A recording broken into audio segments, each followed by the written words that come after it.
Bueno, hola a todos, hola a todas, bienvenidos, bienvenidas a Palomitas Dulces. No voy a decir el epígrafe, no me arriesgo, porque estoy ya bastante perdidillo. Llevamos un tiempo sin grabar, lo cual espero que no se note en absoluto. Así que vamos a ver qué tal sale el programa de hoy. Es un programa que nos propuso Óscar, no sé si hace 2 semanas o así, no me acuerdo exactamente, pero bueno, es muy curioso porque yo de hecho cuando mencionó que íbamos a hacer un programa de Don Bluth, que es lo que nos atañe hoy, me pasó que digo, pero este tío ¿quién es? O sea, estaba yo muy perdido cuando realmente la referencia de Don Bluth la tendría yo que tener de alguna manera, porque ya veréis que es pues eso, el director productor de estas películas de animación tan clásicas de las que os vamos a hablar hoy. Así que hoy es un programa como tal, más que de un productor, es un programa un poco de animación, referido al cine de animación, uno muy particular. Así que antes de nada paso a presentar como siempre a mis dos compañeros, Óscar Gómez, Iván Belenda. ¿Qué tal? ¿Cómo estáis? Hola a todos. Hola chicos, ¿qué tal? Y nada, dicho esto, lo hemos dividido como siempre el programa en 3 secciones que creemos que abarcan bastante bien las películas que ha producido, las producciones de este hombre. Así que, bueno, para hablarnos un poquito de él y de su primera película, pues va a empezar a abrir el programa Óscar. Así que nada, cuando quieras.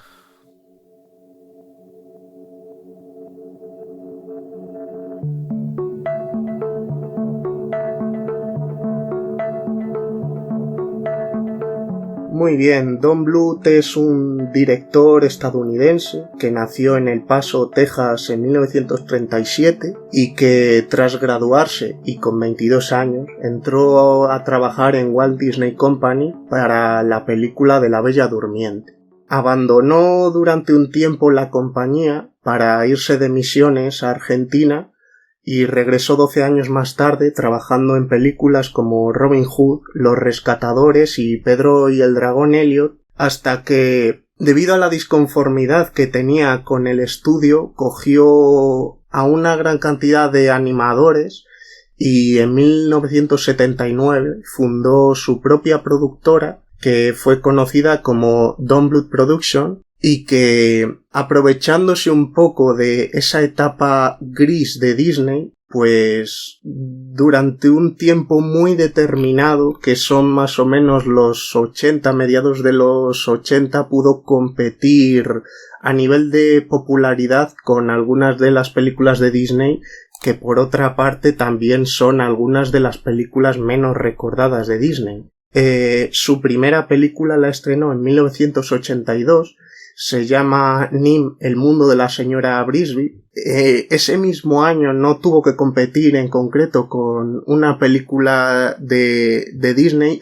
A la hora de competir me refiero por el hecho que sí que es bastante interesante que en los años 80, en los años 70, el número de estudios de animación que había eran mucho más pequeños de los que hay ahora, y en parte la fama de las películas de Don Bluth ha tenido mucho que ver con la cantidad de películas que podía estar compitiendo. En esos tiempos, los estudios de animación importantes que había eran Disney o el pequeño estudio de Rankin Bass, y ese año a mayores pues alguna película de Jim Henson como Cristal Oscuro.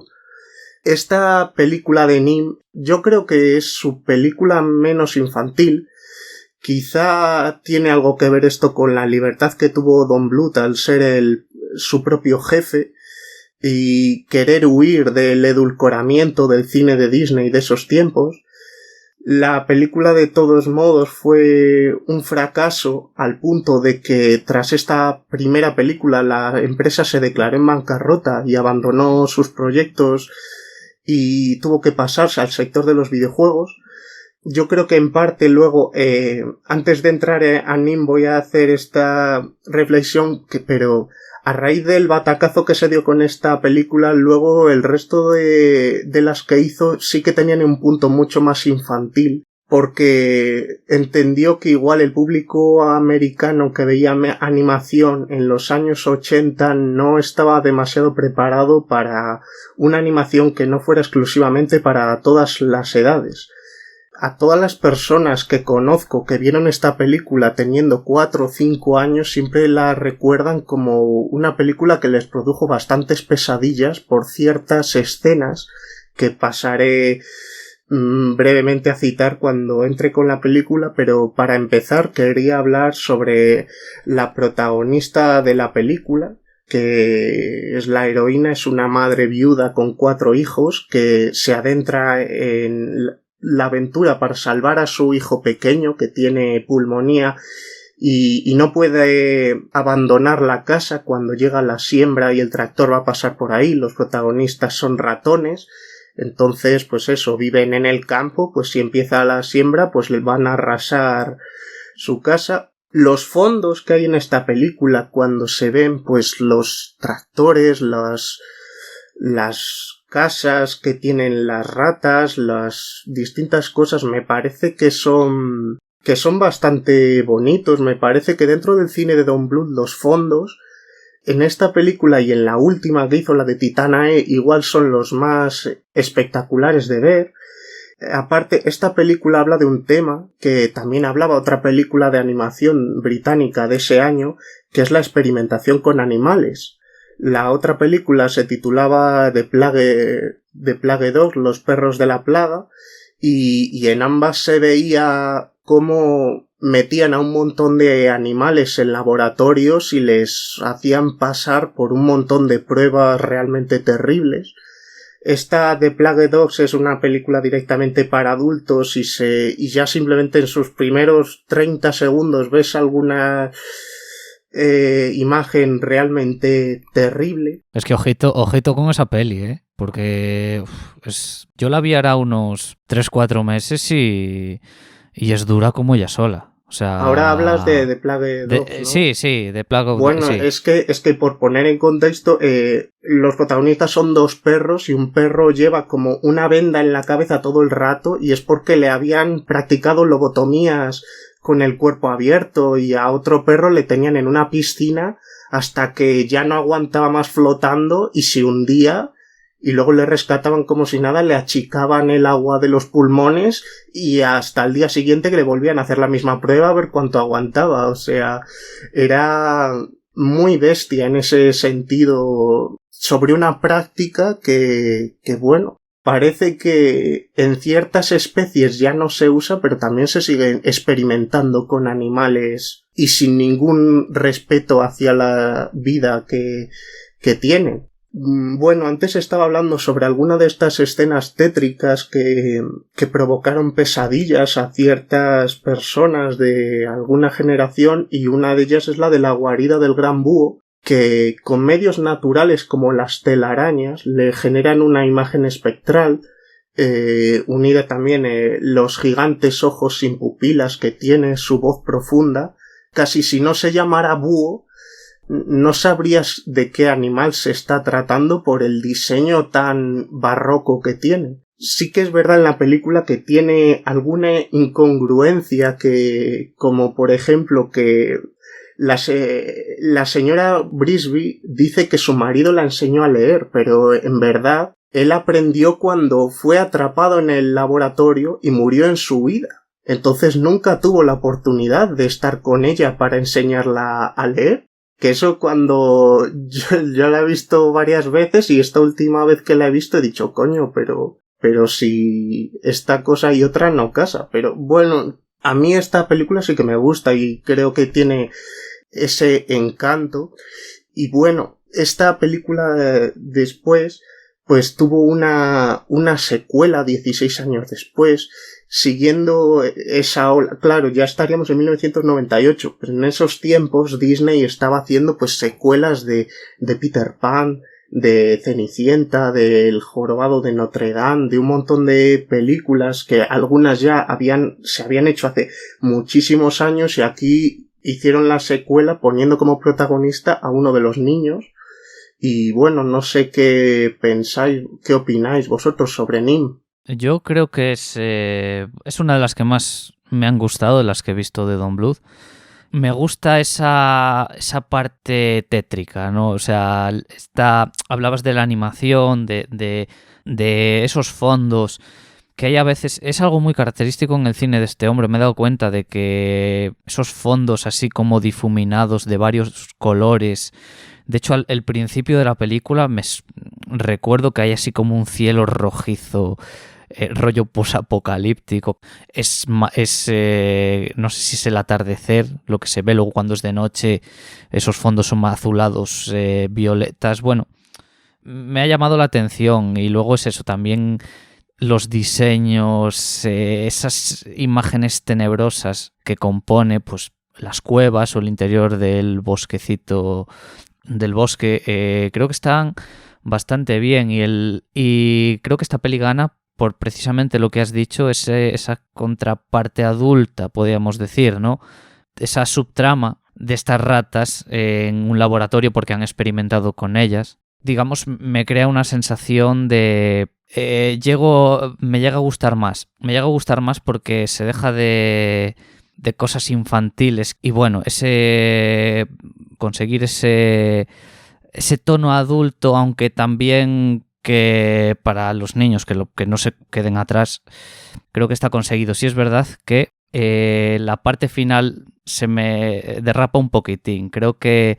Bueno, creo que es la necesidad de buscar ver un villano físicamente. Entonces sí. Ya acelera un conflicto que igual no había necesidad de ello hasta entonces. Además, esa oscuridad como que se va difuminando. Creo que al final se edulcora un poco. Pero bueno, quiero decir que la película cumple bastante bien. Yo creo que aquí coincidimos un poco los tres, ¿no? En plan, es un poco, así en resumen, es un poco la película más...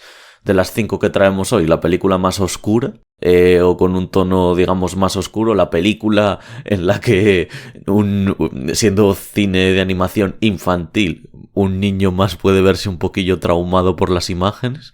El otro día me recordó un compañero de clase número 9, que es una película producida por Tim Burton. Y bueno, es una película que salió en 2009, la vio, pues obviamente la vieron muchísimos niños y demás, y yo creo que en esa película se columpiaron un poco con el tema de la calificación para edades, porque debieron de calificarla para mayores de 7 años o algo así, y la película, si la ves con 7, 8, 9, 10, pues tiene imágenes con las que te puedes traumar tranquilamente. Había una especie de muñecos de tela que podían llegar a ser controlados por unos bichos, había un contexto posapocalíptico. Y en esta película, que hay como un contexto, a ver, es un contexto para mí un poco también social, en el sentido de esto que ocurre en la película también del ganadero, digamos, cómo las tierras, cómo te pueden invadir tus tierras y te tienes que mover. Digamos que es prácticamente como una especie de desahucio forzado el que viven la señora Brisby y su familia. Como que me parece un contexto muchísimo ya más dramático en sí, ¿no? Luego también me parece una película que, a ver, en mi caso ha sido de las 5 la que más me ha gustado. Creo que es una película que tiene una escala menor que el resto de las que os vamos a hablar, pero aún así me parece la más grande de las 5. O sea, la más grande a nivel de, pues la que cuenta más cosas, la que tiene más densidad en sus imágenes y demás. Lo del tema del búho y esa cueva en la que está metido y demás es muy interesante. Todos los seres que hay, digamos, yo les veo como con más personalidad que en las otras películas, que a mí me llegaba a pasar a veces que salía un personaje y digo, hostia, ¿este quién era? ¿Sabes? En plan, porque digamos que estaba todo un poco más diluido. Y además tiene una protagonista, para mí el personaje protagonista más carismático también de estas 5 películas, esta señora Brisby, por la que de hecho me pasan en las demás películas que no me importan mucho los protagonistas, y en cambio en esta película hay un momento en el que la encierran en una jaula para ratones cuando ella intenta... No me acuerdo qué intentaba alcanzar ahora mismo. Pero bueno, de hecho tiene como que ir escapándose de un gato y justo cuando va a volver al sitio del que estaba escondida con el objeto que tenía que conseguir, pues la encierran. Y hombre, yo me preocupo bastante por ella, o sea, la encuentro además muy carismático dentro de ese mundo tan intimidante. Y esa escena que dices tú cuando la encierran me parece que está resuelta de una forma tan natural pero chula, el cómo descubre cómo escapar, porque dando saltos se hace como un corte y se va a echar agua y es cuando ve que al otro lado de donde está el agua es la forma que tiene de salir y lo hace con gestos reales de que hace eso y dice, coño, si aquí hay... Cuando no tenía el afán de eso, cómo llega a conectar esos cables me parece que está mostrado de manera muy inteligente. Y la previa a eso, que digamos sería cómo la capturan, a mí también me parece que está muy bien dirigido, por decirlo de alguna manera. Es decir, cuando capturan a alguien al que no esperas que capturen en cualquier película, ese giro, ese momento en el que tienes que visualizar cómo se captura me parece muy dramático y muy urgente, porque ella la ves ya agobiada de antes. O sea, ella ya está agobiada antes de salir porque nunca ha hecho un trabajo, digamos, ya no físico, sino como, al final un trabajo como de ladroncilla, ¿sabes? En plan de voy a robar una cosa y sin que me escuchen a hurtadillas voy a volver. Que de hecho, el ratón que la está esperando es como que, venga, como que es toda una situación como muy, de mucha emergencia y demás. Muy tensa. Es muy tensa, exactamente, y al final, claro, ella llega allí. Y va a llegar y es como un plano muy cercano de la espalda de ella y de repente la pilla, de hecho la pilla la humana, la persona humana de la casa, le pone como, pues, un niño. Un niño, sí. Le pilla un niño, sí, que le pone como una especie, pues eso, lo típico. A ver, podría ser si es un insecto más chiquitito, un vaso, pero pues para ser un ratón le pone encima, no sé si... Creo que es una ensaladera o algo así, un escurridor creo que era, porque sí que tiene como los puntos para la luz, para que parezcan además rejas. Y sí, a mí ya os digo, o sea, ya voy avisando de que esta primera película de la que os hablamos es la que más me ha gustado de todas. Por decir una cosa más así como curiosa que me pasó con la película, son los títulos de crédito del principio. Son diferentes a todos los demás que vemos de Don Bluth, no en el sentido en el que no se utilice pues eso como títulos de crédito y música, sino más en el sentido de que me recuerdan muchísimo a películas muy antiguas, rollo Robin Hood o algo así, y películas así de los 50, 40. Bueno, que yo es creo como que hay un Robin Hood en esta película. O sea, este especie de caballero de las ratas es Robin Hood en potencia y es más, no tengo la seguridad, pero cuando tiene un duelo a espada, creo que por rotoscopia animaron una lucha de Errol Flynn en la película clásica de Robin Hood. Hostia, pues eso es una coincidencia. Si es que yo además solo me había fijado en los títulos, porque claro, los veía tan... Pues eso, las letras, o sea, en una imagen, o una consecución de imágenes al fondo, en el que la imagen es como si estuviera, a ver cómo me explico, como si estuviera dando tumbitos todo el rato, como si estuviera como vibrando la imagen y lo único, y no se vieran como cosas moviéndose, sino que lo único que vieses fuera como el temblor de la imagen y como purpurinas, ¿no? En plan rollo cositas que brillan y demás, que eso se hacía en estas películas como en esta de Robin Hood así en blanco y negro. Y claro, yo la estaba viendo y digo, joder, ¿cómo me recuerdan estos títulos de crédito a esos títulos de crédito que se hacían prácticamente igual en todas las películas, ¿no?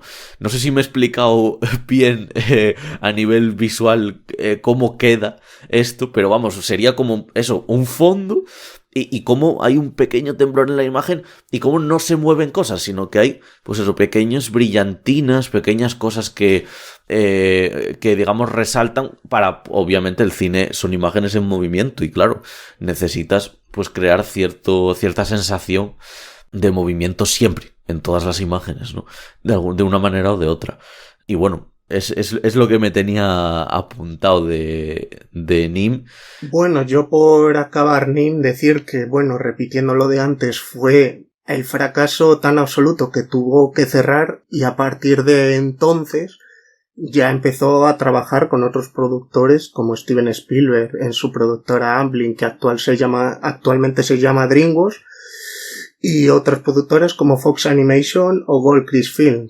Muy bien, pues entonces, tras esta puntualización de Oscar, vamos a pasar rápidamente a la siguiente sección en la que os vamos a hablar de Fievel y El Nuevo Mundo, y también En Busca del Valle Encantado.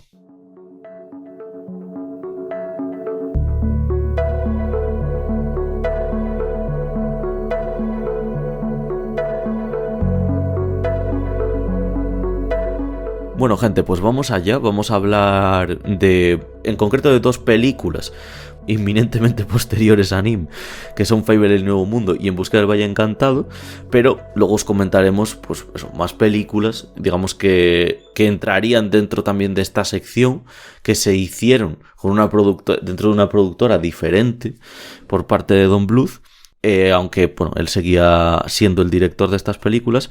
Antes de nada, como bien Oscar hizo al principio una mención a las películas que habían competido el mismo año con Fievel con Nim, yo le voy a hacer lo mismo con Fievel y con En Busca del Valle Encantado, que también tuvieron pues sus competidoras ese año. En el caso de Fievel y El Nuevo Mundo, que es una película de 1986, luego ya os comentaré la sinopsis, compitió con Basil, el ratón superdetective, que era la película de Walt Disney de ese año, y también con Las aventuras de Mark Twain, de Harbour Towns. Esta productora yo la desconocía totalmente, esta Harbour Towns. En Busca del Valle Encantado, que es una película de 1988, 2 años posterior a Fievel, pues compitió con una película a la que yo le tengo muchísimo cariño, que es Quien engañó a Roger Rabbit, dirigida por Robert Zemeckis.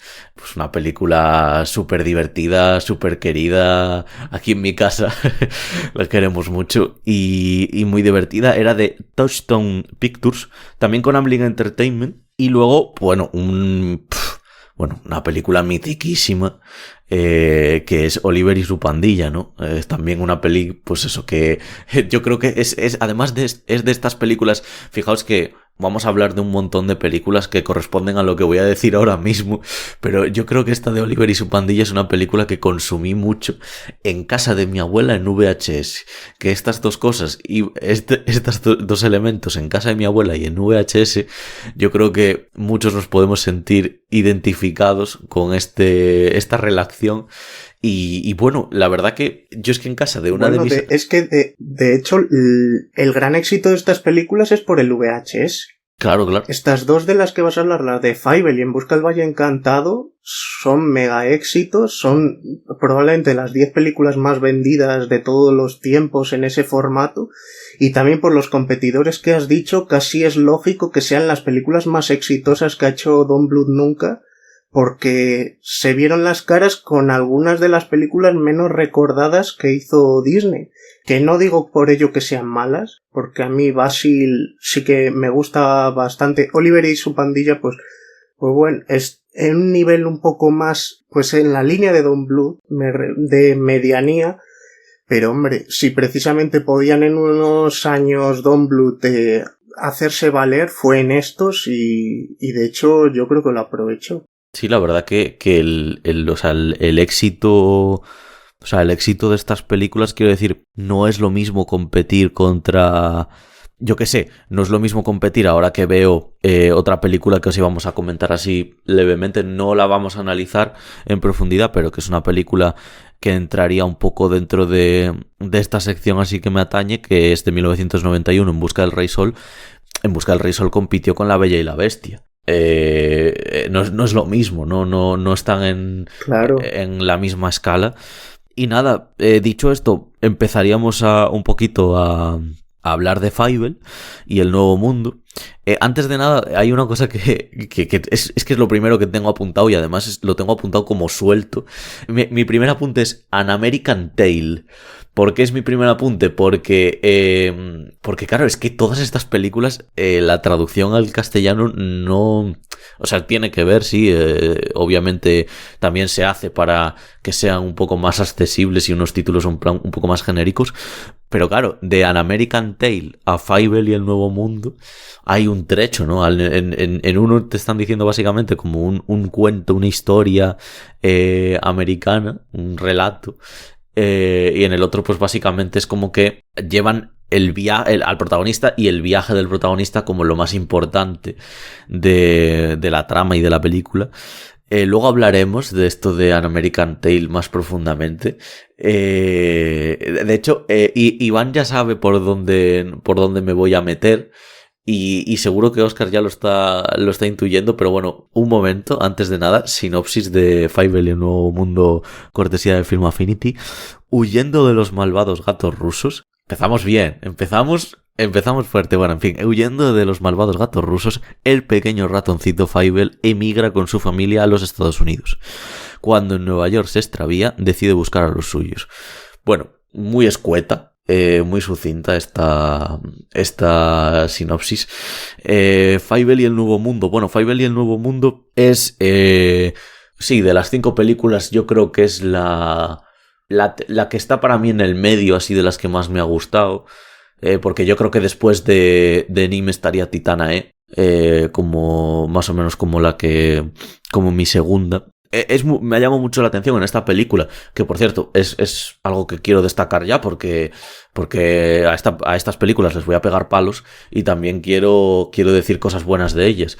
Las bandas sonoras de estas películas, las bandas sonoras, no las canciones, sino las bandas sonoras de estas películas, las composiciones musicales que hay para ambientarlas y demás, me gustan bastante. En este caso me llamó muchísimo la atención ver el nombre de James Horner, que ya sabéis que ya ha fallecido y bueno, ha hecho bandas sonoras de Avatar, de hecho me llamaba la atención porque bueno, mientras pasan los créditos ves que ha sido James Horner el compositor y llegó un momento en el que me dije, o sea, hay una parte de la banda sonora que me recordaba mucho a Jumanji. Me pensé, ¿no será James Horner el compositor de Jumanji? Miré y era James Horner. Y es que me parece como esa parte un poco reciclada, o sea, la banda sonora de Jumanji un poco reciclada de esta película en algún punto. Bueno, James Horner sí que tenía muchos tics que les metía en todas las bandas sonoras. O sea, yo tampoco soy musicólogo ni nada por el estilo, pero...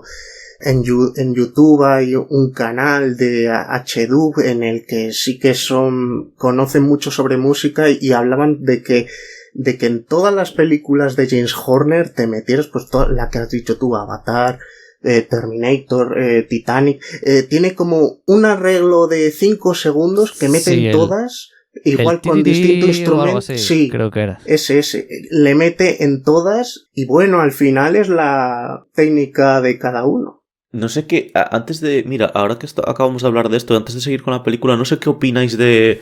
Porque ha comentado Iván el tema del reciclaje. Yo no sé qué opináis sobre esto. Para mí al final las bandas sonoras son... vamos a ver, su razón de ser es ambientar la película. Y en todo, en una banda sonora, en un diseño de producción, sí, quiero decir, en un guión, en todo, quien lo haga tiene que dejar también su sello, ¿no? Obviamente, a pesar de que lo dé todo por la película y demás. A mí siempre se ha criticado mucho a Hans Zimmer y a sus... Hans Zimmer, por si no lo sabéis, súper conocido, Origen, El Rey León y demás. A Hans Zimmer se le ha criticado mucho por eso y también a sus, entre comillas, discípulos, rollo Lorne Balfe y tal.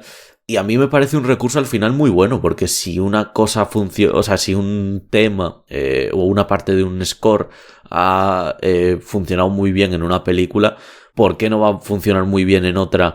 Incluso no tiene por qué ser de la misma temática. Si funciona muy bien en una de piratas y de repente para una escena queda de una manera como muy orgánica para una del oeste, pues ¿por qué no lo vas a meter, no?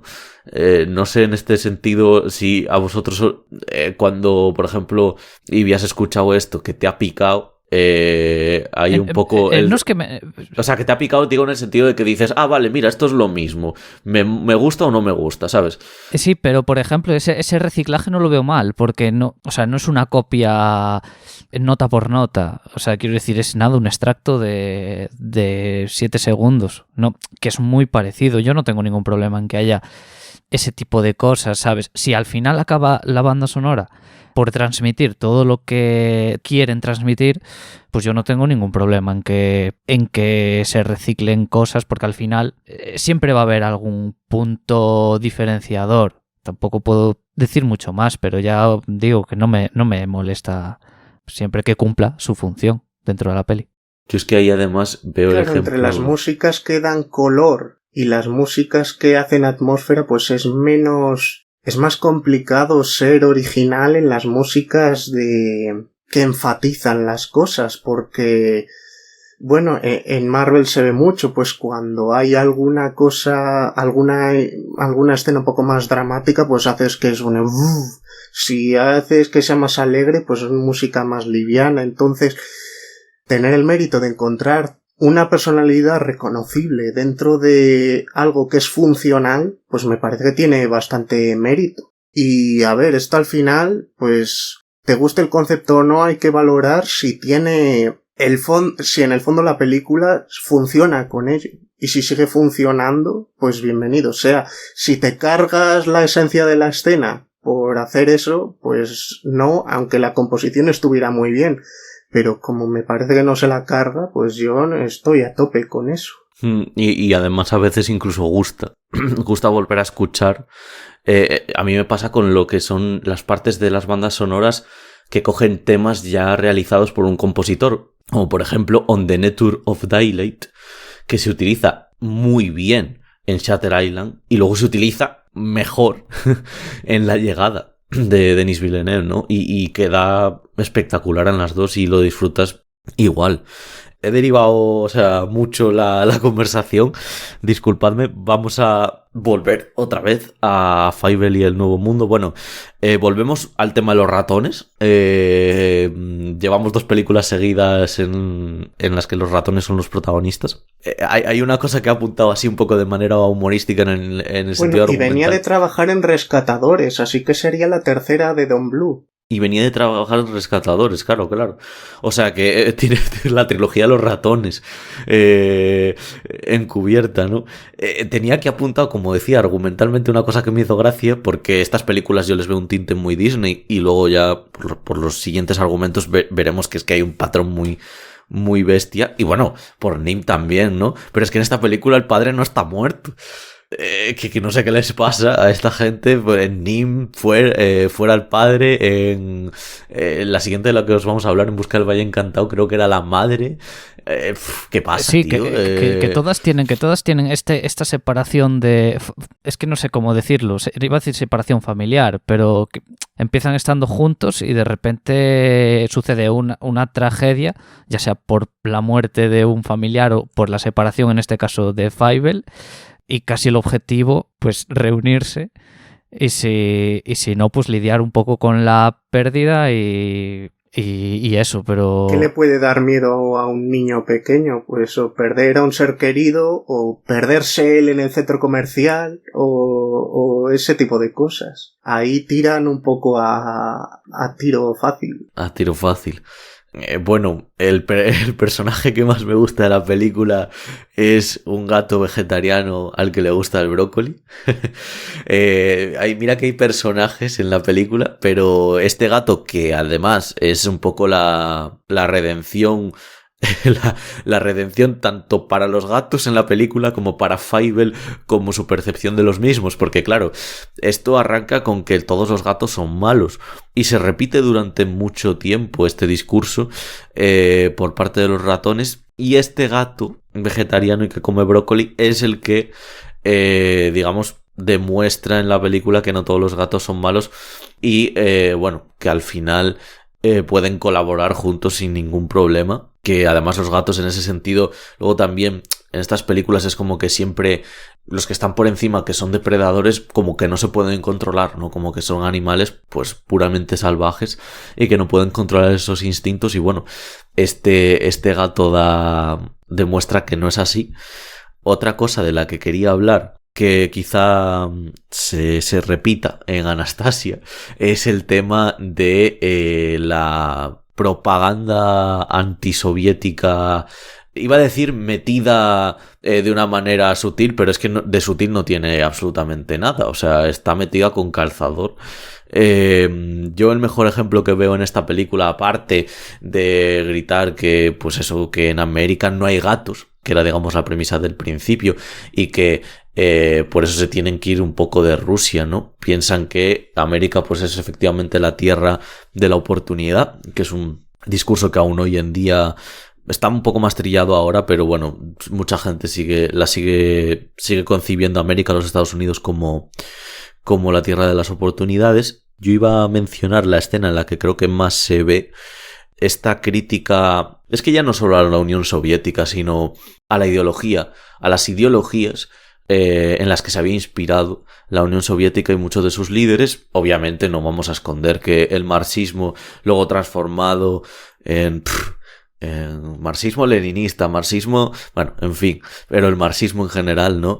Que realmente, bueno, es que tampoco voy a entrar aquí a filosofar o a tal, pero que realmente luego se ha visto muy transformado. Al final no deja de ser una teoría filosófico-económica con la que podemos estar más o menos de acuerdo, pero que tiene mucho de dialéctica práctica y demás, y que no tiene más, que no hace falta, digamos, subirla a un pedestal ni nada, sino que se puede hablar de ella tranquilamente, sin demonizarla ni lo contrario, ¿no? En este caso, normalmente a la burguesía, cuando hemos ido ya entrando más en un mundo contemporáneo, se le ha visto criticada en comparativa con el capitalismo, ¿no? Y con los jefes capitalistas, que al final eran unos farsantes, porque claro, iban diciendo que no tenían los medios de producción, y sí los tenían, y digamos que pues gobernaban con su poder a mucha gente y la controlaban con esos medios de producción. Pero resulta que en esta película se las arreglan, que es algo que ya se ha hecho, pero bueno, que en esta película se las arreglan para criticar a la burguesía desde una crítica al marxismo.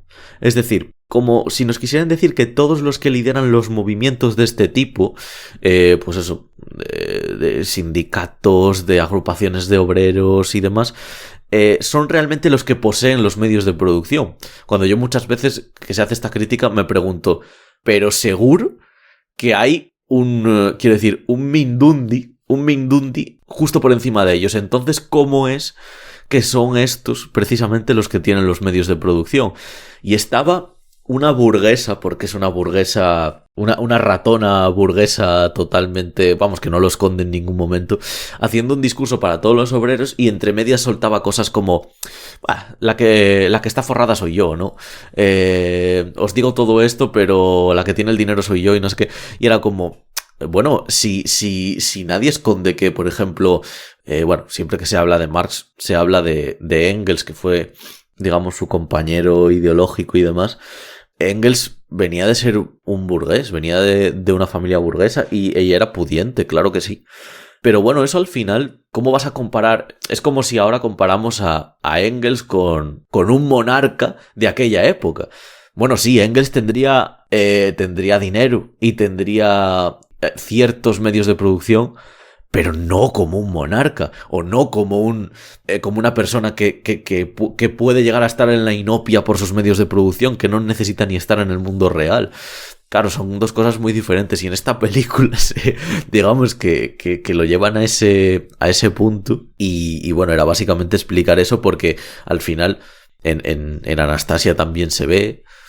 Y claro, yo creo que esto también tiene una relación con Spielberg ahí, que produce estas películas, claro, ¿no? Si conoce, a ver, yo viendo la película estaba, claro, sabemos que la produce Amblin, no está Spielberg metido, y ya me estaba resultando extraño porque al principio, hombre, cuando te hablan de los gatos y de que en América no hay gatos, pero al final llegan a América y resulta que sí hay, dices, joder, que están aquí criticando el sueño americano, ¿no? Es lo que parece que están haciendo.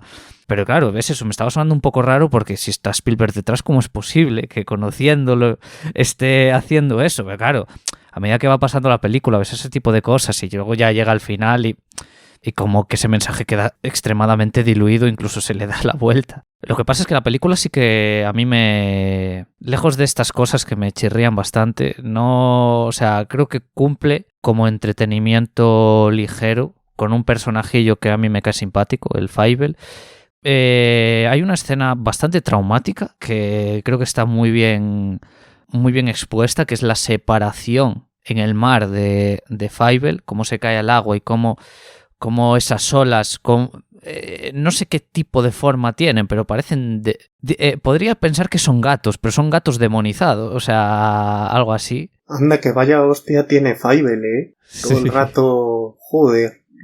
Es que casi normal que le pase algo así, porque si es que la va buscando, casi es... Pero yo creo que sí, que nos cae bien Fievel, que es un protagonista carismático. Es agradable verlo hacer las cosas que hace, los líos que se mete. Acaba siendo pues entretenido de ver. Intuyo que tiene también como una crítica hacia la explotación infantil, o me dio a entender cuando lo recogen para trabajar, sí. Que al final son 5 minutos, porque es que... Sí. Bueno, que lo dura 1:20 la película, es que si quiere tocar cosas no... Claro, va muy rápido, o sea, va muy rápido en ese sentido, pero me hace gracia como lo cogen tú a trabajar y en la siguiente escena está durmiendo con otros compañeros y se pira por la ventana y a otra cosa. Pero bueno, en general la película, pese a lo que dices tú, Dani, tiene cosas que la compensan. Sí. Y al final acaba siendo una película digna, digamos, o recomendable.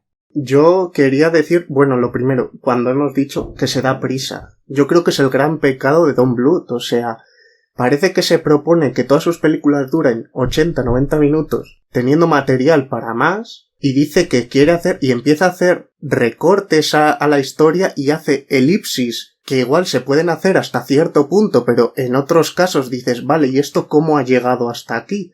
O sea, me parece que hace elipsis tan extremas que no tienen mucho sentido, y luego, aparte, acerca de todo lo que hemos dicho sobre la propaganda antisoviética, la historia se desarrolla en 1885.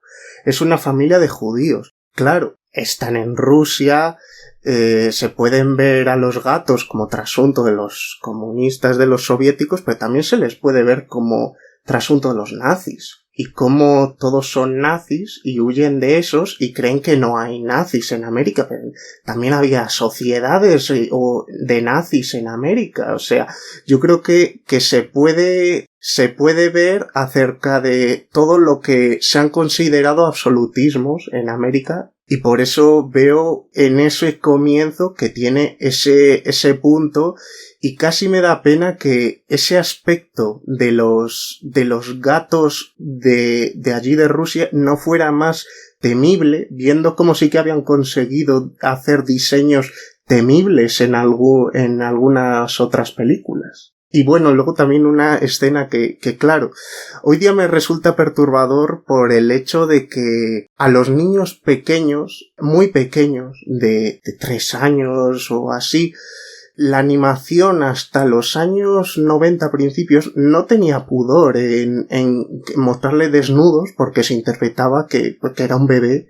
Entonces hemos visto a menudo pues a Shin-chan, a Goku, cuando eran pequeños, pues estaban desnudos, les veías el culo, les veías el pito y ya está, pues es un niño de 3 años y ya está. Pero aquí Fievel llega a América, le recoge una paloma de un señor que no conoce de nada y le ves desnudo en su cama y que le está secando, pues hoy tiene como un componente un poco turbio de que un desconocido te esté ahí que claro, viéndolo ahora de adulto dices, esto es un poquitín ojito. Pero sí que es verdad que Don Bluth en ese sentido no ha tenido tampoco pudor a la hora de hacer eso, porque a la señora Brisby en Nim también la veíamos sin nada de ropa. También, como era un animal, pues no tenía nada más. Fievel también es un animal, pero sí que es un aspecto que cuando la he vuelto a ver he dicho, uy, ojo aquí, que esto es un poquitín rarito. Bueno, pues con esta parte turbia de Fievel, si queréis, pasamos a En busca del Valle Encantado, película de 1988. Y dice la sinopsis, que es un poco descriptiva: aclamada película de animación que narra las aventuras de unos pequeños dinosaurios en su viaje para alcanzar el Gran Valle, el único sitio de la Tierra que todavía no ha sido alcanzado por una plaga devastadora. Bueno, otra vez tenemos un título en inglés un poco, digamos, un poco menos directo. Imaginativo también. Claro, es como, el título en inglés es The Land Before Time, claro, es como si fuera la Tierra antes de, pues eso, de los tiempos que vivimos ahora, del tiempo tal y como lo conocemos. Al final, En busca del Valle Encantado es mucho más, pues eso, un título mucho más de road movie, ¿no? Vamos hasta el valle. La película es buscar el Valle Encantado. En la mayoría de países se tradujo así, de todos modos. Hasta en francés era una traducción literal de lo que significaría En busca del Valle Encantado, no en The Land of the... No me acuerdo cómo era el original, sí, The Land Before Time. Sí. A ver, yo creo que al final estos títulos pues, sí que funcionan mejor, ¿eh? O sea, quiero decir, de Fievel a poner un cuento o un relato americano, quiero decir, hay un trecho bastante grande. Entonces, bueno, esta película de En busca del Valle Encantado, yo ya la había visto pues de pequeño, eso, en VHS, en casa de la abuela y demás, tranquilito. Y... ¿Qué tiempo hacía? ¿Qué tiempo hacía? Pues mira, como me la debí de ver pues tranquilamente 8 veces, pues debió de existir todos los tiempos posibles que te puedas imaginar: nublado, soleado, de noche, de día, granizo, granizo, pues eso, es que al final es como lo de Oliver y su pandilla, o yo que sé, o los Teletubbies o cosas así. Si es que al final no sabías ni cuando te lo veías en bucle. Tristemente no puedo recordar ningún elemento climatológico de los días que envolvían los días en los que experimentaba estas películas, porque las experimenté muy de pequeño, menos Titana, que no la había visto nunca, tampoco de pequeño. Y bueno, a ver, tampoco tengo muchísimas cosas que decir sobre esta película, salvo una pequeña reflexión que hice mientras la veía, en relación con lo que el cine pues tiene que expresar y demás. A ver, es una peli, eso, la madre muere, estos 3 protagonistas se quedan solos y van en busca del Valle Encantado, que era el primer objetivo que se habían marcado, pues eso, como decía la sinopsis, y básicamente es el viaje que tienen. Viendo esta película, pues eso, me asaltó esta reflexión que básicamente decía Scorsese hace no mucho, que las películas de Marvel no eran cine. Luego, cuando lees realmente lo que dijo, estaba un poco descontextualizado, porque no lo dijo de una manera, digamos, tan gratuita, sino que se explicó diciendo que era debido a que tú normalmente cuando vas al cine a ver una película, cuando experimentas una película, digamos que vas en busca de lo inesperado, vas en busca de esa parte que te tienen que mostrar, y en ese sentido, y tras haber ya, digamos, instaurado en este programa que estamos hablando de cine infantil, no solo de cine de animación, sino películas infantiles, no veo nada de inesperado prácticamente en estas películas. Quizá algo en Nim, algún giro de guión en Titanae, pero yo en general no veo nada de eso en estas películas, lo cual no digo que sea un problema. Digo que es algo que me parece interesante destacar, y luego que también veo que no hay una intencionalidad en eso. Yo eso sí que, viendo estas películas, como que lo establecí, ¿no? De vale, a ver, aquí nadie está intentando ser sorpresivo, meter unos giros de guión de la leche. No, o sea, quiero decir, tienen la intención que tienen y punto. Ser un entretenimiento concreto y ya está. Lo dicho, no tiene nada de malo, pero sí que es cierto que, bueno, cuando son películas que, como En busca del Valle Encantado, que tú mismo digamos que te interpelas de, vale, voy a verlas con ojos de niño, ¿no? Es complicado, tus ojos ya no son de niño, ¿no? Entonces, por mucho que intentes verlas así, ya... Y por eso sale esta reflexión, por ejemplo, que me salió a mí, que es como, bueno, claro, porque ya la estás viendo con otra mentalidad y demás, lo quieras o no. Pero bueno, como entretenimiento, la verdad, funciona muy bien. Y solo al margen decir en relación a esto que yo hubo un momento que la estaba viendo y le escribía a Iván por WhatsApp y le digo yo, como vuelvan a decir que con el corazón y el amor van a salir adelante, pues yo me corto las venas o algo, porque es que de verdad es que es sangrante como en una película que dura tan poco pueden decir la misma idea tantas veces, y que realmente cuando somos pequeños, por muy pequeños que seamos, no demos cuenta de ello, ¿no? Pero bueno, es básicamente todo lo que extraigo de En busca del Valle Encantado. Bueno, la reflexión que hiciste sobre el tema de, bueno, ver las películas con ojos de niño, claro. Hay algunas cosas que puedes levantar la mano, ¿sabes? Decir, venga, vale. Pero hay algunas cosas que, claro, es que vistas ahora ya no te transmiten, evidentemente, lo que se pretende transmitir. Y también es verdad que como son películas dedicadas al público infantil, pues bueno, tú no eres el público objetivo ahora mismo. Pero vamos, que la película, el problema que le veo, que está bien, o sea, a mí la película la había visto de pequeño, no me acordaba de nada, la volví a ver ahora como si fuese una película completamente nueva. No me ha disgustado tampoco, lo que sí veo que es que para lo poco que dura me resulta un poco repetitiva, o sea, quiero decir, tenemos una primera parte en la que van presentándonos a cada personaje hasta que se forma el grupo principal de protagonistas, que esto será los 20-25 minutos, y el resto de la película es ir al Valle Encantado mientras un tiranosaurio los está persiguiendo. Claro, es que me parece que quiero decir que los ataques del tiranosaurio y todo, en esos próximos 40 minutos de película que restan, debe de pasar lo mismo 4 o 5 veces, ¿no? Es decir, caminamos, aparece el tiranosaurio, escapamos, caminamos, vuelve a aparecer el tiranosaurio, escapamos. No me recuerdo ahora mismo si aparecía algo más, algún elemento hostil más, pero... Porque les rehuían. Digo, que había algún depredador por ahí que sí que les rehuían. Y es que yo justo tengo algo apuntado sobre eso que has dicho, del tema repetitivo. No sé si os habéis fijado, pero ¿no os habéis fijado que en esta película pasa esto de... digamos, un personaje dice algo quejándose y entonces viene otro, o sea, viene algo quejándose, que se queja de una situación de no sé qué, y entonces viene otro que llega y le apacigua con mensajes muy emocionales y no sé qué, y luego es el personaje que le apaciguó el que se agobia y viene el otro. Es que pasa un montón de veces y al final es como, hostia, pero, joder, no sé, obviamente todos podemos llegar a un punto, ¿no? En plan, sí está claro, pero es que, claro, en un espacio-tiempo tan pequeño, me llama mucho la atención eso unido a lo del tiranosaurio, vamos. Que por otro lado la película sigue cumpliendo a nivel de animación, o sea, esos fondos de los que hablé en Nim siguen por ahí estando presentes, luego el diseño de la animación, o de los escenarios, mejor dicho, los escenarios animados y tal, siguen estando bien, siguen resultándome algo terroríficos en algunos momentos, no sé, porque hay un momento en el que hay... Sí, el fango, por ejemplo, sí, que sí, se ve... Sí, y las piedras, digamos, la forma de las piedras y, digamos, de toda la estructura que tal, tienen un aspecto imponente, turbio. A mí me parece de las grandes bazas de la película, porque al final, bueno, los animales no tienen casa. Entonces, un animal está con su familia y está bien, da 3 pasos, hay un cambio de iluminación brutal y ya está en territorio hostil. Y ya puede ser lo que sea. Y hacen eso.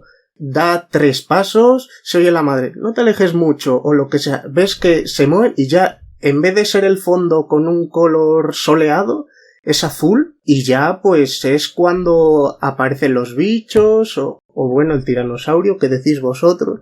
También, bueno, una película para un público infantil. Y las voces, es que salvo en el caso del pterodáctilo que se llama Petri, yo no soy capaz de adivinar el género de ninguno de los animales, porque son voces de niños, voces muy agudas, y yo no sé si son chicos. Bueno, el único personaje que se define el género es el Triceratops, es Cera, que es la única que usa el artículo femenino cuando se refiere, pero en el resto no sabes quién es. Y por el hecho de ser para un público infantil, el pterodáctilo tiene un defecto del habla que tienes cuando tienes esa edad, que es que no conjuga bien los verbos y usa formas verbales en las que tiene que usar, que usa un imperfecto y es un subjuntivo o cosas así a la hora de hablar, que me parece que en ese sentido, pues a un niño le puede parecer divertido porque dice, yo hace 2 meses estaba en ese punto de que no sabía decir que esta palabra es así. Y luego otro aspecto de la película, que en todas las películas de dinosaurios generalmente pues lo que hacen es mezclar todas las eras en las que estuvieron los dinosaurios, entonces ves en unas películas especies que no convivieron entre sí. Lo que sí que pasa al principio de la película es que casi el primer ser que ves es un roedor. O sea que si lo miras en un contexto, ya todos se van a morir. O sea, es un viaje al Valle Encantado, pero la era se van a morir igual, o sea, van a llegar ahí para vivir un año más y se mueren de todos modos porque están cayendo todos, o sea que digo, yo creo que ese punto te lo puede dar la mirada adulta, pero te da un toque un poco como, pues como estas películas de zombies, porque dices, este se ha salvado, y acaba la película y se salva, vale, se ha salvado, pero vamos, que si la película dura media hora más, se acaba muriendo y se ha muerto toda la humanidad. Pues yo veo en ese un punto dramático que me gusta bastante. Es que también esta película para mí sí que es un poco como El Rey León, o sea, yo El Rey León no la tuve en casa, entonces a mí la muerte de Simba o la muerte de la madre de Bambi no me afectaron como la de la madre suya. Y luego volviéndolo a ver, en verdad es en el minuto 8, creo, cuando pasa. Pero para mí era un mundo y tenía que parar la película en ese momento porque no podía más y coger el aire para la siguiente hora y poco que quedaba. Hombre, yo en relación a esto, que son películas de las que ya no me acordaba y no sé si viví con ese dramatismo que tú sí que recuerdas, yo aprovecho para mandarle un abrazo y un beso a toda la gente que le gusta Piecito, que es el protagonista de esta película, que le gusta Fievel y tal, y lo siento por los palos que le he dado también a sus películas. Ya sabemos lo que son, ya se ha instaurado, pero bueno, que es que son pelis, joder, que han marcado hemos hablado infancias, de las primeras, de cada una, de todos modos, que sí. tiraron para rato haciendo otras cosas. Que hicieron de Fievel, ¿cuántas eran? 2 o 3 secuelas y unas... Hicieron 3 secuelas y una serie de televisión. Fíjate. Y de El Busca del Valle Encantado, creo que llevan 13, ¿eh? 13 secuelas y una serie de televisión. O sea que... Claro, mi teoría de que se morían al año siguiente, con eso ya se iba a la mierda, pero... O 13 años después. Claro, hay que decir que todas estas se hicieron una vez ya sin Don Bluth, o sea, Don Bluth lo que hizo fue hacer la primera y luego ya la productora cogió esa gallina y la estrujó hasta no poder más. Sí que yo alguna vez he pillado que estaban echando En Busca del Valle Encantado 7 o así y decías, pero y ahora tienen de amigo a un tiranosaurio y dices, ¿y este otro qué? ¿Se va comiendo a los de la manada o así? ¿Va contra naturaleza? Porque todavía un gato vegetales puede comer, pero un tiranosaurio no sé si podía asimilar hierba como el resto. O igual que se comía a partes de la manada sin que se enterasen, ¿no? Fuera de campo. Bueno, antes de abandonar esta sección, recordaros que después de Fievel el Nuevo Mundo y En Busca del Valle Encantado, se hicieron en 1989 y en 1991 Todos los perros van al cielo, película muy querida por la gente también, muy VHS, y En Busca del Rey del Sol, respectivamente. La de Todos los perros van al cielo, esa sí que fue una leche de las gordas, porque ya Disney sacó La Sirenita, ya desde entonces Don Bluth no la solió, porque ya fue el exitazo. Yo la he vuelto a ver para este programa, y es que me parece el musical con las peores canciones que he oído nunca. O sea, si la película no tuviera canciones, estaría bien, pero es que las canciones son horrorosas y encima para los créditos finales contrataron a Irene Cera, que era pues no sé, una Miley Cyrus de los años 80 con fama, y canta una canción que la letra de la canción es bastante simplona, pero la está cantando una voz bastante buena, pero durante el resto de la película es que las canciones son muy malas. Para luego una película que está en sí desarrollada a que un niño pueda entender que se muera un ser querido y que éste se despida de él. Yo la vi también. Me costó, ¿eh? Esta sí que me costó. Las otras que hemos hablado, no, las veo bien y tal, con sus defectos. Esta... bueno, tiene un pase y tal, pero lo que tú dices... Ya no soy muy fan de las canciones en películas de animación, sobre todo de estos años, pero bueno, vamos, que para echar también el es rato, raro encontrar un personaje tan indefendible, un protagonista tan indefendible en una película infantil, porque la verdad es que no hace nada bien en toda la película, pero por mezquindad y ese tipo de cosas. Bueno, pues nada, vamos a pasar, antes de nada vamos a decir la productora con la que hizo Don Bluth estas películas, estas dos de las que os acabamos de hablar, Goldcrest Films, ¿vale? Y dicho esto, vamos a pasar a pues la siguiente tanda de películas que os vamos a comentar. Esta vez las trae Iván, así que cuando quieras, Ivi.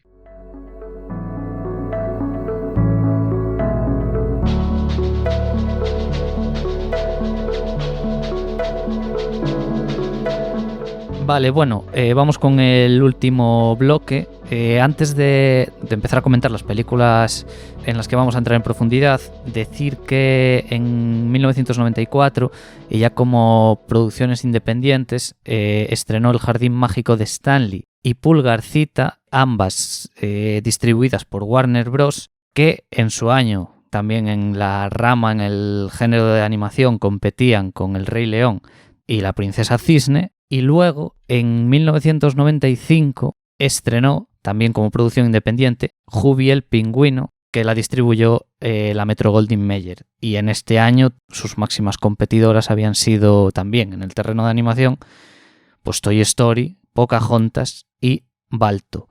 Yo vi Pulgarcita, la del 94, y hombre... Es que compitiendo contra el Rey León se puede entender que sea un fracaso de taquilla tal como fue, porque el Rey León hoy día tiene una taquilla que prácticamente no tiene nada de Disney, y entonces arrasó con todo lo que podía haber. Sí que es verdad que ya Pulgarcita, bueno, en primer lugar, es la primera película de Don Bluth que se dobló en España. Hasta entonces siempre habían sido doblajes latinos. Y también empezó a incluir imágenes de animación por ordenador, sobre todo cuando perseguía algún personaje por algún escenario. Respecto a diseños de personajes, puede que sea una de las películas más bonitas de Don Bluth, pero también me parece el paradigma absoluto de lo que he dicho antes acerca de que hace síntesis en la trama que te llega y llegas de A a C y en B no tienes ni idea de lo que ha pasado. Interpretas lo que ha pasado, pero dices, coño, ¿por qué no me has contado lo que podías contarme con esta escena? O sea... Entonces, bueno, de todos modos, en líneas generales no me parece una mala película. Tiene alguna similitud con la película de Kaguya, de Isao Takahata, en el origen del personaje. Bueno, Pulgarcita, de todos modos, es un personaje creo que de Hans Christian Andersen era. Y bueno, un poco yo creo que como hablamos en todas, que es un entretenimiento agradable, aunque tampoco puedas sacar mucho más, pero digo, en alguna ocasión tampoco tienes la necesidad de sacarlo. Vale, apuntar una cosilla antes de empezar ya, que Don Bluth, a partir de Todos los perros van al cielo, no dirigió en solitario las películas. O sea, en el caso de Todos los perros van al cielo y En busca del rey sol, la codirigió con Gary Goldman y Dan Quenster, y estas de las que hemos hablado, El jardín mágico de Stanley, Pulgarcita, Hubie el pingüino y el resto que vamos a comentar, las codirigió junto con Gary Goldman. Y vamos a empezar con Anastasia, que sería su primera colaboración con 20th Century Fox, que es la película de 1997, que fue nominada a 2 Oscar, Mejor Banda Sonora Original, Comedia o Musical, cuando en los Oscar había esta separación en la categoría de banda sonora, y Canción Original para la canción Journey to the Past. La película trata sobre Anastasia Romanov, la hija más joven de la familia real, que en la época en la que comienza la Revolución Rusa consigue escapar con vida, pero con un golpe en la cabeza que la deja amnésica. Años después conoce a Dimitri, un joven que trabajaba en Palacio cuando ella era pequeña, que la ayudará a llegar a París para reunirse con su abuela. Y bueno, también entre todo esto ambos se verán envueltos en una lucha contra el monje Rasputín y su sicario, el murciélago Bartok. A ver, voy a empezar con lo bueno que tiene esta peli, que para mí no es mucho. Ya adelanto que es la película que menos me ha gustado de Don Bluth. Lo bueno, la banda sonora. Creo que merecida nominación al Oscar, tiene la fuerza necesaria como para elevar la calidad de algunas escenas. Aquí no incluyo las canciones, aunque sí que puedo salvar alguna. Hombre, son las mejores canciones de la carrera de Don Bluth. Sí que hay algunas canciones que no están mal, pero a mí no me acaban de llegar. Luego también la animación y los diseños son muy destacables. Esta peli tuvo un presupuesto de $50 millones y se nota. De hecho, bueno, hablabas tú de que esto no lo sabía, en que Pulgarcita ya había utilizado animación 3D. Aquí lo vuelve a hacer y sí es verdad que, claro, visto ahora, puede chirriar un poco, pero no me parece... Quiero decir, no me parece nada... Creo que están bien incluidos en ese aspecto. Claro, también es que algún objeto es directamente siempre en 3D y cuando lo manipulan, pues igual no ves cómo cogen una cosa de verdad. Y tampoco no veo una sobreexplotación de esta técnica. O sea, es decir, yo veo que hay algún escenario 3D, hay algún objeto 3D, pero tampoco hay un machaque continuo respecto a eso. Y bueno, esto es lo bueno que tendría que decir de esta peli. Ahora voy un poco con lo que no me ha gustado. A ver, yo entiendo que de cara al entretenimiento y más en animación, cuando coges elementos históricos o personajes reales, cambias algunas cosas, ¿no? Por ejemplo, aquí se cogen a los Romanov, a Rasputín, también se ambientan un tiempo y unos hechos, ¿no? Que sucedieron realmente, ¿vale? Lo que no me parece tan bien, y esto es algo que ya comentó Dani antes, es que hagas los cambios únicamente para mandar un descaradísimo mensaje propagandístico. Que esto, al contrario que en Fievel, que sí tenía los suficientes elementos como para sobreponerse a eso, aquí no lo hay. O sea, quiero decir, aquí no hay nada que equilibre la balanza, por así decirlo. Porque la película ya desde los 25 minutos... se me está haciendo muy pesada. La película me parece un peñazo. Creo que es, a excepción, pues eso sí, reconozco que algunas canciones pues te las compro, pero es que el resto, la historia de amor, me parece ñoñísima, muy floja, personajes que no tienen ningún interés, las tramas y subtramas lo mismo. No creo que alcancen, por lo menos a mí, ¿vale? Es la sensación que me dio ahora al verla, ¿no? El que no me alcanzan el interés que creo que necesitaría, o sea, que requeriría. Los conflictos entre los personajes tampoco me interesan, o sea, no tengo una conexión con la película. Luego también está el tema de los desarrollos de los personajes, que me parecen muy chapuceros. De hecho, aún me sigo preguntando, porque no recuerdo que en la película lo hagan, por qué el villano, el Rasputín, odia a los Romanov, es decir, el tío se planta al principio. Es porque le expulsan de la casa real. Era consejero y le expulsan y por eso tiene ese rencor. Pero bueno, es que están cogiendo hechos históricos y se los están pasando por el forro, pero en el hecho de que un personaje tiene que tener 5 años y tiene 15, una cosa pasa en el 14 y pasaba en el 2... Pero es curioso ahora cuando ha salido la nueva película de Kissman, que cuando relatan todas esas cosas, le suda los huevos todo lo que pasa, pero vamos, lo ves como una lección de historia de alguien que no tiene ni idea de historia. Entonces casi lo ves con ese encanto de eso, de alguien que te hace un examen que no se ha estudiado la lección y dice, te voy a rellenar 2 hojas igual con eso y te inventa toda la chapa que sea. Y bueno, volviendo aquí a Anastasia, es que, a ver, más allá, lo dicho, que hagan los cambios que quieran, pero que la historia me acompañe un poco, que me haga partícipe de lo que me están contando, al final, nada. que entiendo que a mucha gente, yo también esto lo comprendo, que haya significado mucho, que esta película tenga, se haya ganado el cariño de mucha gente, pero me costó, me cuesta, pero más porque me parece una película aburrida, más allá de temas de cambios históricos y mensajes que tenga. A mí lo que me pasa también con la peli, con Anastasia, es que como que, a ver, yo partiendo de una idea inicial, tampoco tengo un problema con lo que comenta Ivy, por ejemplo, el tema del interés. O sea, yo tampoco tengo un desinterés inicial por la historia, pero sí que es cierto que hay tantas cosas que me van desconectando de la película. Quiero decir, esto en relación también con lo chapucero que son, pues eso, los arcos de los personajes y demás. Pero es que hay tantas cosas que me van desconectando de la película que yo al final a la media hora, bueno, tú dijiste a los 25 minutos, sí, yo por ahí, en media hora, tal, yo ya estoy, bueno, además esta dura hora y media, o sea, dura más que las películas de las que os hemos hablado antes, con lo cual... Nada, iba a decir que no, el interés, a ver, yo cuando veo esta película, quiero decir, no es que no tuviese interés, sino que el interés me va decayendo hasta no tenerlo. Y me pasa como a ti, es decir, que llega un punto en que ya la desconexión empieza a hacer mella, ¿no? A mí lo que, claro, me pasa, por ejemplo, cuando están haciendo el casting, están haciendo como el casting de la actriz que va a hacer de Anastasia, broma transfoba, el machismo continuo que hay en la historia. El mismo rollo de siempre con el tema de blanquear los problemas de los obreros. Pues eso, los obreros cantando súper felices del frío que tienen y súper felices de lo pobres que son mientras están ahí explotados. Luego, si bien estoy bastante de acuerdo con lo que dijisteis de los decorados, de los fondos de estas películas, a mí es que los fondos de esta... Es que, hostia, es que no me gustan nada, no les veo encanto ninguno, veo ahí unos difuminados que me parecen como muy impersonales, no sé, yo qué sé, yo es que a veces pensaba como, digo, es que esto que está hecho con desgana o algo, es que no, me parecía como muy extraño.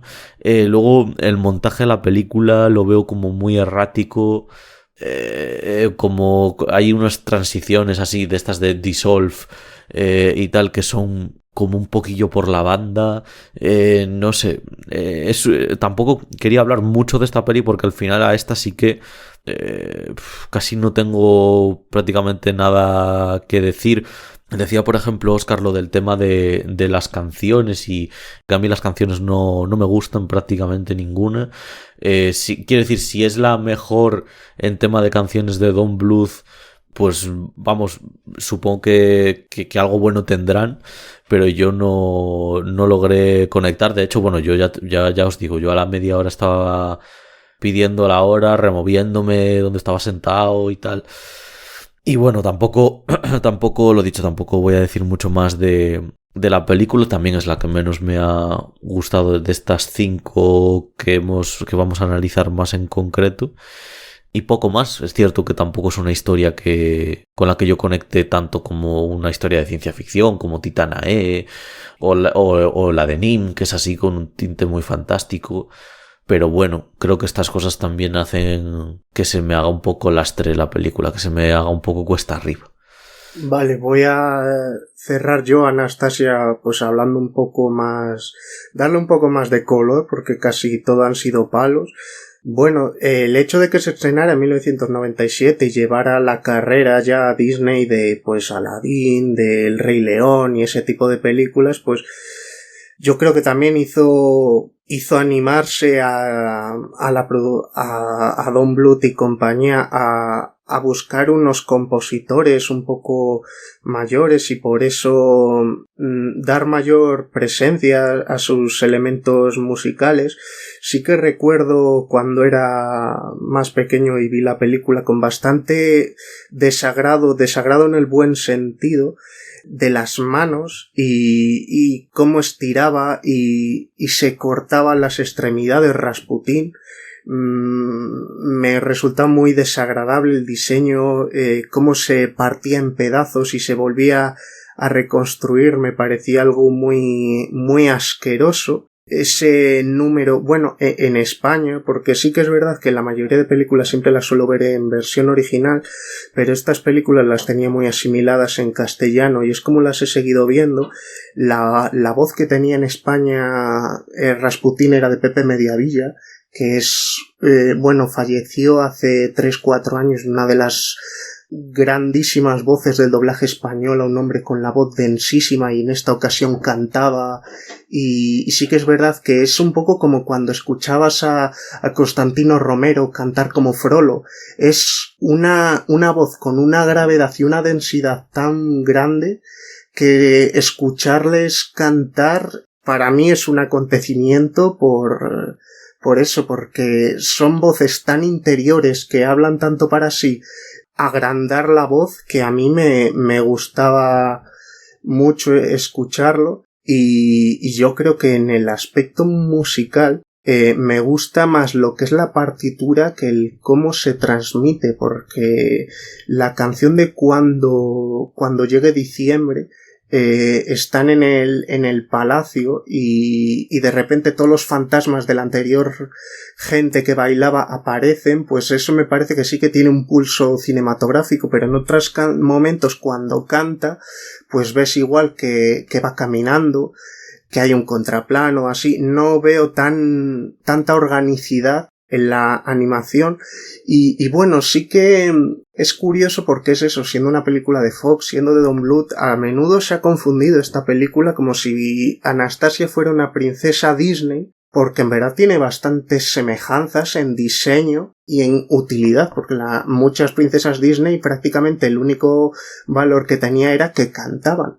Y eso es el valor útil. Entonces, en ese sentido, tiene ese emparejamiento y también fue un éxito relativo dentro de la carrera de Don Bluth porque estaba compitiendo con Hércules de Disney. Hércules es una película estupenda, pero sí que es verdad que una vez se estrenó El Rey León, ya Pocahontas, El Jorobado de Notre Dame o Hércules son películas en las que las personas de nuestra generación solemos tener bastante buen recuerdo, pero curiosamente a nivel de taquilla no explotaron tanto como las otras. Creo que ya fue Tarzán la que ya volvió a subir un poco, pero curiosamente, como aquí Disney volvió a bajar un poquito, Don Bluth consiguió volver a subir un poquito después de todos estos años grises que tuvo desde Todos los perros van al cielo hasta Jubi.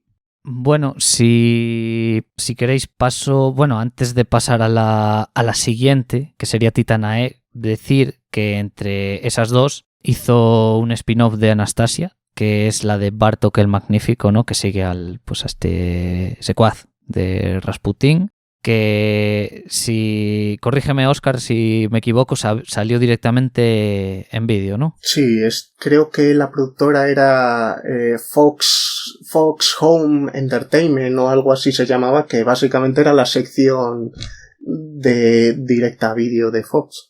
Bueno, pues dicho esto, entonces vamos a pasar con la última película que tiene hasta el momento, Don Bluth, que es la de Titanae, también codirigida por Gary Goldman, que es del año 2000, que en su prólogo se sitúa en 3028, donde la Tierra es atacada y destruida por los Dreg, una raza alienígena, y 15 años más tarde, Cale, el protagonista que consiguió escapar por los pelos de la destrucción de la Tierra, descubre en el interior de un anillo que le legó su padre las coordenadas de una misteriosa nave espacial llamada Titán, que se supone que guarda un secreto para salvar a la raza humana. Vale, esta peli tuvo un presupuesto de 75 millones y solo recaudó 36, lo que se considera un fracaso bastante importante. Así que a modo de curiosidad, decir que uno de los guionistas es Joss Whedon, que ya habíamos hablado de él anteriormente alguna vez.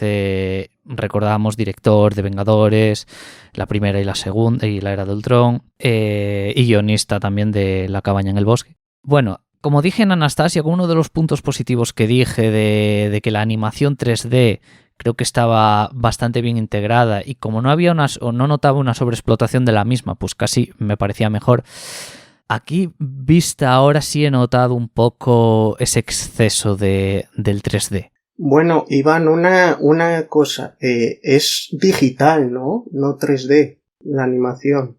Pues no, es que hay, pues no te sabría decir. Bueno, decir, sí, yo, que igual sí que hay algún elemento 3D, sí. Es que me suena que las naves y ciertos objetos Vale. me tienen un aspecto visual muy de 3D. Aún así, la película, bueno, es de las que más me gustan. Yo creo que junto con Nim, que son las dos que más me gustan de él, los diseños vuelven a estar muy conseguidos y son bastante imaginativos. Quería destacar un par de secuencias que a nivel visual son bastante potentes. La de ese planeta con el horizonte rojo en el que sus habitantes son una especie de aves y hay como una especie de minas globo, que en la película los llaman árboles de hidrógeno, me parece, que ahí sucede una de las escenas de acción de la película, bastante bien dirigidas a mi modo de ver. Y luego la otra es la secuencia de estas estructuras de hielo que están flotando en el espacio antes del final, donde hay una persecución y los protagonistas van en una nave y mediante los reflejos se intentan escabullir, ¿no? Creo que está muy lograda. En ese aspecto bien, en el aspecto de entretenimiento la película cumple, para mi gusto.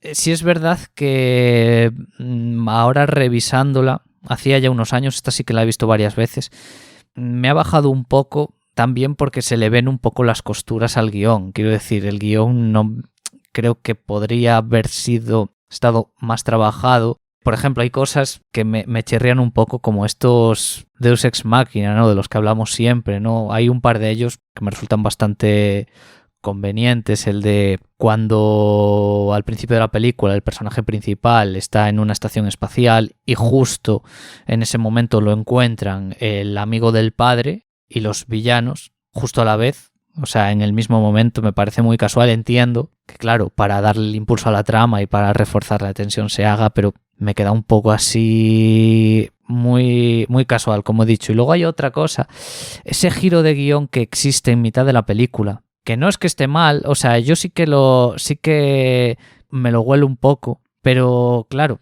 el giro de guión lo hacemos desde el punto de vista de los protagonistas, y también me resulta como muy conveniente que lo descubran ellos justo en ese momento. O sea, digamos que para no hacer spoilers, hay un personaje hablando con otro que implica al personaje principal. Entonces, que esa conversación pueda acceder a ella de forma tan fácil el personaje principal, también me resulta un poco, no sé, que se le podría haber dado una vuelta a eso, pero vamos, es una cosa totalmente subjetiva. Otra de las cosas que no me gustan mucho, que tampoco me han entrado demasiado, es el tema del humor, básicamente porque esta película sí que le veo un carácter un poco más adulto, sobre todo con cosas. Yo recuerdo que me chocó un poco, hay un momento en el que los villanos revientan en la estación espacial, sí, a un cocinero que es una cucaracha. Así, sí, una cucaracha, sí. Que siempre me llamó mucho la atención, ¿no? Porque encima ves que sí, es un personaje bastante cagado que está escapando y no ha hecho nada y de repente le pegan un tiro y lo revientan, ¿no? Pues esas cosas, quiero decir, me chocan luego con cierto humor infantil que no creo que le pegue demasiado a la película, sobre todo a este personaje que es el alivio cómico, el personaje de Gunn, que es el científico de la nave, que es tan entrañable, si es verdad, como cargante.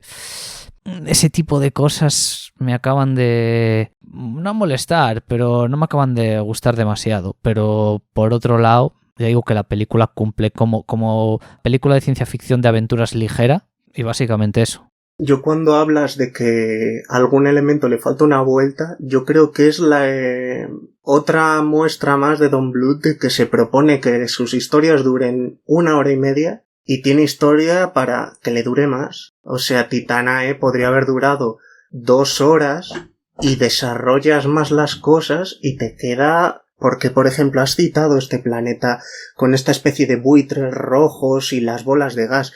Yo, es un sitio que me gustaría quedarme un ratito, en plan 20 minutos o así. Esa escena dura 5 minutos o así, o sea, van a toda leche, van volados, y en ese sentido, como el escenario es tan grande como el universo entero, el ir a una historia tan concreta en la que ves las cosas a ráfagas, pues me da la sensación eso, que se podría haber hecho una gran película, pues eso, de 2 horas, o incluso más, en las que pudiera degustar las cosas, porque de verdad veo los diseños y digo, pues que en respecto a diseños hay cosas muy chulas o sea, es que en ese mismo planeta, cómo aparecen todos los buitres, llamemos rojos, cómo les rodean en una especie de pirámide. Pues eso es como un wallpaper tremendo. Pero es que es eso, que es un fogonacín todo, porque va tan a toda leche que no lo saboreo. Claro, no acaba de estar lo suficientemente aprovechado. Y en ese aspecto es una lástima. También, mira, ahora que lo dices, no lo he comentado, pero también el clímax final finaliza de una forma muy sin más. Quiero decir, va... No hablo de la parte final, sino casi de los últimos 5 minutos de película, que es como... Aquí hay que terminar ya con esto, que si no me paso de la hora y media. Entonces finalizan ahí y dices... Uf, es qué que extraño, yo ¿no? veo... Porque es que... Sí. No, di. No, que de un momento a otro hay un salto en el tiempo muy, muy precipitado, o sea, cerca del final. Es que yo veo un patrón aquí con este hombre que es las premisas hay que contarlas rápido, o sea, que luego esto no tiene por qué ser un problema. Hay películas muy buenas en las que la premisa está explicada a los 10 minutos. Lo que pasa es que luego tienen mucha densidad partiendo de ahí en contar todo lo que quieran contar. Pero es que todas las películas de las que os hemos hablado hoy, la premisa está, es que a los entre 10, 20 como mucho, igual me estoy pasando, explicada y sobreexplicada. Y luego que yo son películas que noto, también por esto de la duración corta, quizá con que no se quieren extender mucho y demás, que claro que van atropelladas a veces. Que llegas a un sitio como el que dijo Oscar, que dices tú, hombre, aquí échate un rato. Luego ya no solo sitios, sino temas sobre los que se están hablando. Dices tú, hombre, habrá que hablar más sobre ese tema. O sea, las personas... O sea, es decir, si habéis llegado a esta encrucijada, hombre, se tendrá que resolver de una manera un poco más densa, pero por su propia naturaleza, no porque a mí me apetezca que os quedéis más hablando.